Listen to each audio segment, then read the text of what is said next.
Episode की शुरुआत में अर्थर अब देखता है कि क्वीन और किंग कहीं पर जा रहे हैं। जो देखा वो टेसिया से पूछता है कि ये लोग कहाँ जा रहे हैं। तो टेसिया बताती है कि ये लोग किसी मीटिंग में जा रहे हैं, जिसके बाद वो अर्थर को एक काफी बड़ा बर्गर खाने के लिए देती है और कहती है कि शुक्रगुजार रहो, मेरी जैसी खूबसूरत लड़की तुम्हें ये बर्गर बनाकर दे रही है। वहीं पर अब अर्थर भी उस बर्गर को खाता है और कहता है कि आप पर खूबसूरत कौन है। ये सुनने के बाद टेसिया को गुस्सा आ जाता है और अब अगले सीन में हम लोग अब देखते हैं कि अर्थर के साथ साथ अब टेसिया भी ट्रेनिंग कर रही होती है। वो दोनों आपस में लड़ाई कर रहे होते हैं। वो लोग अभी के लिए वार्म अप कर रहे होते हैं, जो देखकर दादाजी भी अब उन लोगों से कहने लगते हैं कि तुम लोग काफी स्लो हो। ऐसा बोलने के बाद वो उन दोनों को तलवार पकड़ा देते हैं और अब वो दोनों भी अब तलवार का यूज करके आपस में लड़ने लगते हैं। जो देखकर अब दादाजी भी खुश हो जाते हैं। वो अब अपने मन में कहने लगते हैं कि ये लोग अब अगले फेज के लिए तैयार हैं। अगले सीन में अब उन लोगों की आज के लिए ट्रेनिंग पूरी हो जाती है, जिसके बाद अब दादाजी अर्थर को सोर्सरी का रिव्यू दे रहे होते हैं। वो अब उससे कहते हैं कि जब तुम अपने मानव को स्टेबलाइज कर लोगे तो तुम 4 एलिमेंट में से एक को मास्टर कर पाओगे। 4 एलिमेंट्स में फायर, वाटर, विंड और अर्थ आते हैं और जो हम एल्फ हैं वो विंड में स्पेशलाइज होते हैं। साथ में वाटर और अर्थ में भी हम लोग माहिर हैं। तुम्हें कौन सा एलिमेंट मिलेगा वो तुम्हारे जाति के ऊपर ही डिपेंड होता है। जैसे कि हमारी तरह जो ड्वार्फ होते हैं वो अर्थ और फायर मैजिक में माहिर होते हैं, और जो इंसान होते हैं वो चारों ही एलिमेंट्स यूज कर पाते हैं, पर वो उनकी कैपेबिलिटीज के ऊपर भी डिपेंड करता है। ज्यादातर लोग सिर्फ एक एलिमेंट यूज कर पाते हैं, पर रेयर केसेस में जो इंसान है वो सभी एलिमेंट्स यूज कर पाते हैं, पर वो काफी रेयर होता है। जिसके बाद अब टेसिया अब दादाजी से कहती है कि जो अर्थर है वो मेरी ही तरह सोर्सरी की ट्रेनिंग क्यों नहीं करता है फिजिकल ट्रेनिंग के साथ साथ। तो वो अब कहते हैं कि क्योंकि अर्थर की कमजोरी की वजह से। वो अब अर्थर से कहते हैं कि तुम्हारे माना कोर के अंदर एक बीस्ट विल है और वो भी काफी पावरफुल। वो बीस्ट विल ही तुम्हारी बॉडी के अंदर और जो माना कोर है उसके बैलेंस को बिगाड़ रही है, उसी वजह से तुम्हें दर्द होता है। ये सुनने के बाद अब अर्थर सोचता है कि ये बीस्ट विल शायद से सिल्विया का ही होगा।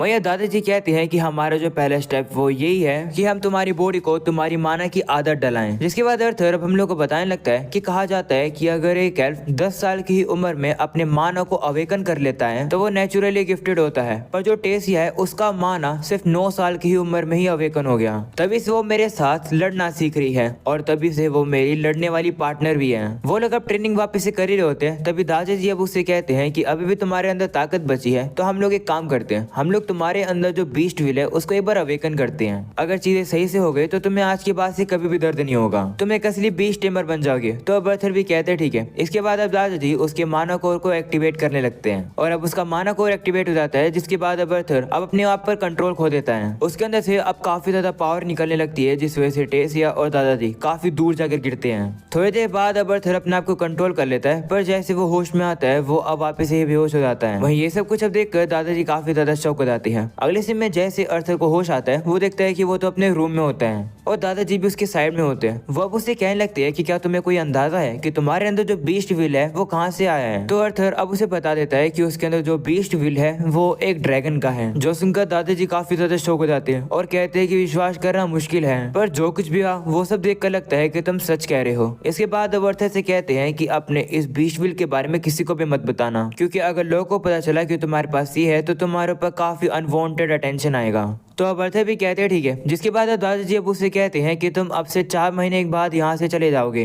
ये सुनकर अर्थर शौक हो जाता है और कहता है कि मुझे तो लगा था कि मेरे पास 2 साल अभी भी बचे हैं। तो दादाजी कहते हैं कि जो तीनों किंगडम है वो एक कल्चरल एक्सचेंज कर रहे हैं, जहाँ पर तीनों किंगडम के जो यंग लोग होते हैं वो एक साथ मिलते हैं। इसी वजह से जायरे सिटी की जो एंट्रेंस है वो खुल जाएगी। तुम गेट के थ्रू अब जा सकते हो और तुम अपनी फैमिली से मिल सकती हो। ये सुनकर अर्थर अब थोड़ा सा शौक हो जाता है। जो देखकर दादाजी कहता है कि तुम्हें खुशी नहीं हो रही है क्या कि तुम अपनी फैमिली से मिल पाओगे। वहीं पर अर्थर को इस जगह को छोड़कर जाना नहीं है, इसलिए वो उदास है। जो देखकर दादाजी अब उससे कहते हैं कि तुम अभी के लिए आराम करो, कल से तुम्हारी ट्रेनिंग और भी ज्यादा हार्ड हो जाएगी। तो अर्थर कहते हैं ठीक है, क्या इन सब के बारे में टेसिया को पता है। तो वो कहते हैं हाँ। वहीं दूसरी तरफ टेसिया के पेरेंट्स भी टेसिया को अर्थर के जाने वाली बात बता देते हैं, जो सुनकर टेसिया काफी ज्यादा दुखी हो जाती है। अगली सीन में अब रात का सीन दिखाया जाता है, जहाँ पर अर्थर अब अपने बेड पर होता है। वो कहता है कि 4 महीने तो काफी ज्यादा कम है। तभी अब अचानक से वो उसी अंडे को देखता है जो कि सिल्विया ने उसे दिया था। वो जो अंडा होता है वो अब अचानक से फूट जाता है और अब उसके अंदर से एक ड्रैगन निकल जाता है, वो भी काफी छोटा सा, जिसे देख कर अर्थर काफी शौक हो जाता है। पर अब वो उसे उठा भी लेता है और कहता है कि तुम तो काफी ज्यादा क्यूट हो। तभी अचानक से वो ड्रैगन अब अर्थर के हाथ पे ही काट लेता है, जिस वजह से अर्थर के हाथ पर एक मार्क बन जाता है। इसके बाद वो ड्रैगन जो कुछ भी कह रहा होता है अर्थर को उसकी बातें सुनाई दे रही होती है, वो भी मन के अंदर, जो देखकर वो काफी शौक हो जाता है। वहीं पर वो जो ड्रैगन होता है वो अर्थर को पापा बुलाने लगता है। जिसके बाद अब अर्थर उस ड्रैगन का नाम उसकी मम्मी के ही नाम पर रख देता है। वो उस ड्रैगन का नाम रखता है सिल्वी। ये नाम सिल्वी को भी काफी पसंद आता है। वहीं पर अर्थर अब कहने लगता है कि विश्वास नहीं हो रहा है कि मैं तो बस 8 साल की उम्र में ही एक पापा बन गया। मेरे पेरेंट्स तो ये देखकर काफी शौक हो जाएंगे। इसके बाद अब अर्थर और सिल्वी सो जाते हैं। अगले सीन में अब सुबह हो जाती है जहाँ पर टेसिया अब अर्थर को उठाने के लिए आती है,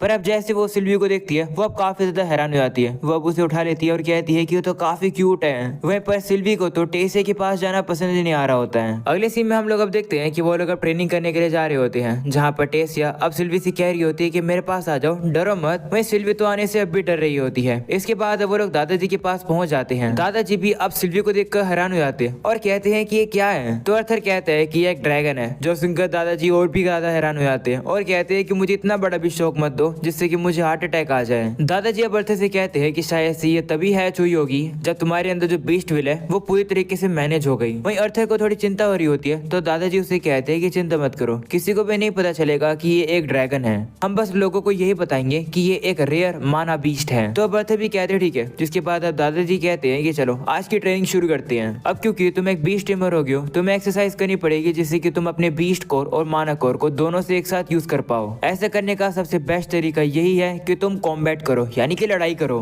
ऐसा बोलने के बाद अब दादाजी अपनी पूरी ताकत का यूज करने लगते हैं, जो देखकर सभी काफी डर जाते हैं। दादाजी की स्पीड भी काफी तेज हो जाती है। वो अर्थर के पास आ जाते हैं और कहते हैं कि मुझसे लड़ो। वहीं अब अर्थर भी काफी घबरा जाता है, उसे पता ही नहीं चल रहा होता है कि दादाजी है कहाँ पर। वो इतना ज्यादा डर जाता है कि वो अब सरेंडर कर देता है। तो आप दादाजी भी रुक जाते हैं। अर्थर अब कहने लगता है कि आप इतना तेजी से मूव कर रहे हो कि मैं आपको सेंस ही नहीं कर पा रहा हूँ। तो दादाजी कहते हैं कि जो मैंने यूज करा उसे शैडो पैंथर कहते हैं। इसका यूज करके तुम विंड मैजिक को अच्छे से कंट्रोल कर सकते हो और साउंड भी नहीं आएगी तुम्हारे बिल्कुल भी। ये एक एडवांस सोर्सरी होती है, इसे यूज करने में काफी ज्यादा थकान हो जाती है। चलो इन सब बातों को छोड़ो, अब अपनी एक्चुअल ट्रेनिंग करते हैं। तो अब अर्थर भी कहते हैं ठीक है। इसके बाद अब दिन बीतते जाते हैं, जहाँ पर अर्थर अब बताता है कि मैं अपने बीस्ट विल को मास्टर करना शुरू कर चुका हूँ, जिस वजह से मेरी चेस्ट में जो दर्द होता था वो अब पूरी तरह से बंद हो गया है। मेरी बॉडी भी काफी ताकतवर बन गई है। मैं वो ट्रेनिंग कर पा रहा हूँ जो कि मैं पहले नहीं सोच पाता था कि मैं कर सकता हूँ। और जब मेरे पास फ्री समय होता है तो मैं एक नॉर्मल बच्चे की तरह टाइम स्पेंड करता हूँ। अगले सीन में हमें मार्केट का सीन दिखाया जाता है, जहाँ पर अर्थर और टेसिया मार्केट में होते हैं। पर तभी अब अर्थर से वापिस से फेरी टकरा जाता है। वह अर्थर को देखकर वापिस से गुस्से में आ जाता है और उससे कहता है कि मुझसे फाइट करो। तो अब अर्थर भी कहते हैं ठीक है। इसके बाद अब अर्थर उसे वापिस से काफी बुरी तरह से हरा देता है। वहीं अर्थर को तो याद ही नहीं आ रहा होता है कि फेरित कौन है, पर उससे लड़ने के बाद उसे याद आ जाता है। वो अब हाथ आगे करके उससे कहता है कि तुमसे वापस से मिलकर अच्छा लगा। तो फेरित भी उससे हाथ मिला लेता है और तरफ उसे कहने लगता है कि जो एक्सचेंज होने वाले हैं यंग लोगों की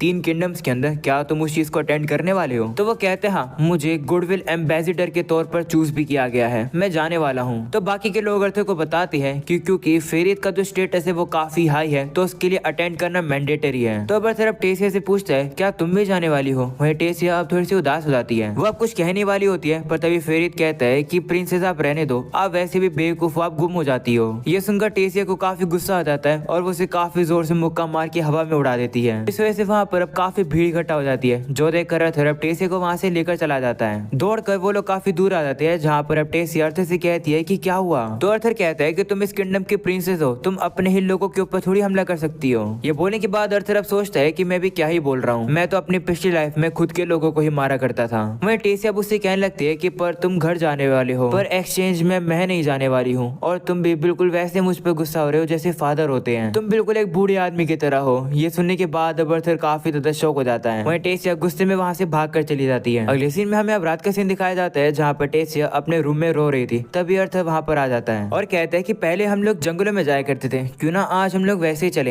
ऐसा बोलने के बाद वो उसके कान पर उस फायरफ्लाई को लगा देता है, जो देखकर वो भी खुश हो जाती है और उसके साथ जाने के लिए तैयार हो जाती है। अगले सीन में हम लोग अब देखते हैं कि वो लोग अब जंगल में जा रहे होते हैं, जहाँ टेसिया उसे कहती है कि क्या जंगल में इस तरीके से जाना सही रहेगा, हमें मना किया है यहाँ से जाने के लिए। तो अर्थर कहते हैं कोई बात नहीं, मैं तुम्हें संभाल लूंगा। ऐसा बोलने के बाद वो उसे अब वही जानवरों को दिखाता है जिनको उन लोगों ने बचाया था। उन लोगों को देखकर टेसिया भी खुश आती है और कहती है कि ये लोग तो ठीक लग रहे हैं। इसके बाद वो लोग बाहर कैंपिंग कर रहे होते हैं, जहाँ पर टेसिया को अब नींद आ रही होती है। वो लोग अब बातें करना भी शुरू करते हैं, जहाँ पर टेसिया अर्थर से कहती है कि इंसानों वाला किंगडम कैसा है? तो अर्थर कहता है कि मैं कभी वहाँ पर जा ही नहीं पाया पाया, इसलिए मुझे नहीं पता। तो टेसिया कहती है कि क्या तुम लेकिन यहाँ पर नहीं रुक सकते हो। तो अर्थर कहते हैं कि लेकिन अगर मैंने ऐसा किया तो।